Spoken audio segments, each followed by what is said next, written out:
Shalom Bapak Ibu Saudara-saudari yang dikasihi oleh Tuhan kita Yesus Kristus. Tema renungan kita pada hari ini adalah kekudusan Allah. Terdapat di dalam Imamat pasal 10 ayat 1 hingga ayatnya yang kedua.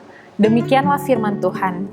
Kemudian anak-anak Harun, Nadab dan Abihu masing-masing mengambil perbaraannya, membubuh api ke dalamnya serta menaruh ukupan di atas api itu.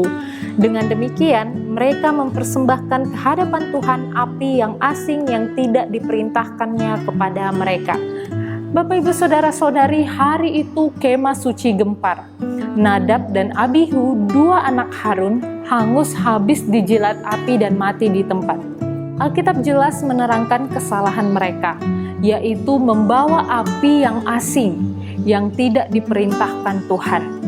Api asing berarti api yang dibakar di hadapan Tuhan, tetapi dia tidak mengenalnya sebagai sesuatu yang diperintahkannya. Bapak Ibu Saudara-saudari, tindakan mereka berakibat kematian yang mengerikan. Tubuh keduanya hangus terbakar sebagai hukuman atas dosa mereka. Pada bagian sebelumnya Bapak Ibu, Tuhan memberikan perintah kepada Musa di dalam Keluaran 30 ayat 9 hingga ayatnya yang ke-10. Di atas mezbah itu, janganlah kamu persembahkan ukupan yang lain ataupun korban bakaran ataupun korban sajian. Kemudian sekali setahun haruslah Harun mengadakan pendamaian di atas tanduk-tanduknya. Bapak Ibu Saudara-saudari, Alkitab mengatakan bahwa Tuhan tidak memerintahkan mereka untuk mengambil perbaraan dan memberikan korban ukupan, karena sebenarnya itu adalah tugas Harun sebagai imam besar. Bapak Ibu Saudara-saudari, setiap orang yang melanggar perintah dan kekudusan Tuhan akan menerima hukuman darinya, sekalipun ia adalah seorang imam atau orang pilihan Tuhan. Tapi bukan berarti bahwa Allah itu kejam, karena sesungguhnya hukuman Allah bertujuan untuk menunjukkan sifat kesuciannya yang harus diperhatikan dan dihormati.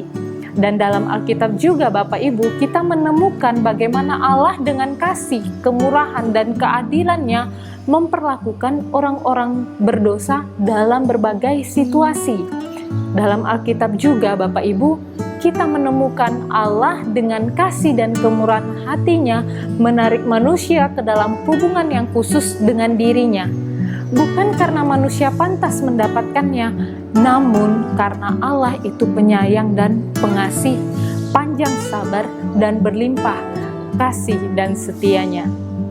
Bapak Ibu Saudara-saudari, kita juga melihat Allah itu suci dan benar. Allah itu adalah hakim bagi semua yang tidak taat kepada firman-Nya dan menolak menyembah Dia. Karena apa Bapak Ibu? Karena karakter Allah yang adil dan suci, semua dosa baik dari masa lalu, sekarang dan masa depan harus dihakimi. Namun demikian, Allah dalam kasih-Nya yang tidak terbatas telah menyediakan pembayaran bagi dosa dan jalan pendamaian supaya orang berdosa dapat terbebas dari murka-Nya. Kita melihat kebenaran yang begitu indah Bapak Ibu dalam satu bagian firman Tuhan, 1 Yohanes 4 ayat 10. Inilah kasih itu, bukan kita yang telah mengasihi Allah, tetapi Allah telah mengasihi kita dan telah mengutus anaknya sebagai pendamaian bagi dosa-dosa kita. Bapak Ibu Saudara-saudari, dalam perjanjian lama, Allah menyediakan sistem korban persembahan di mana dosa dapat ditebus.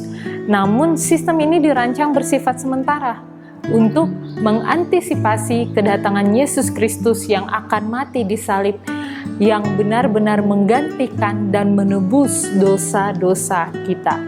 Bapak Ibu Saudara-saudari, setiap orang percaya mengalami pengudusan dari dosa melalui darah Kristus yang tercurah di atas kayu salib.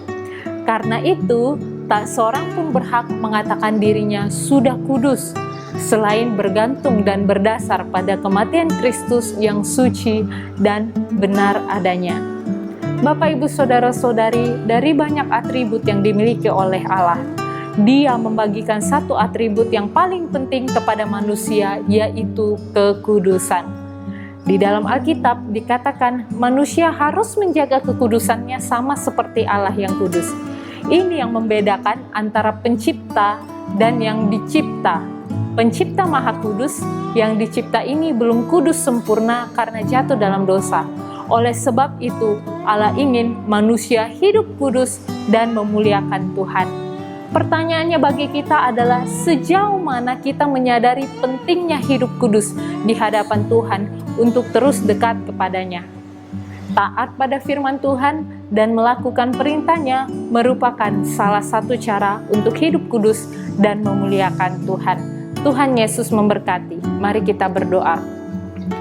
Bapa di surga, kami sangat bersyukur untuk kebenaran firman Tuhan pada hari ini. Mengingatkan Allah yang kudus itu, Allah yang menciptakan kami adalah Allah yang kudus. Kami mengingat bahwa kami ini terbatas, tapi kami bersyukur karena kami telah dikuduskan oleh Allah melalui darah Yesus Kristus yang telah mati di kayu salib. Terima kasih Tuhan, tolong kami tiap-tiap hari untuk melakukan kebenaran firman Tuhan, sehingga nama Tuhan dimuliakan, hidup kami diberkati, dan orang lain boleh diberkati melalui kehidupan kami. Kami menyerahkan kegiatan kami, aktivitas kami sepanjang hari ini ke dalam tangan Tuhan. Di dalam nama Tuhan Yesus kami berdoa. Amin.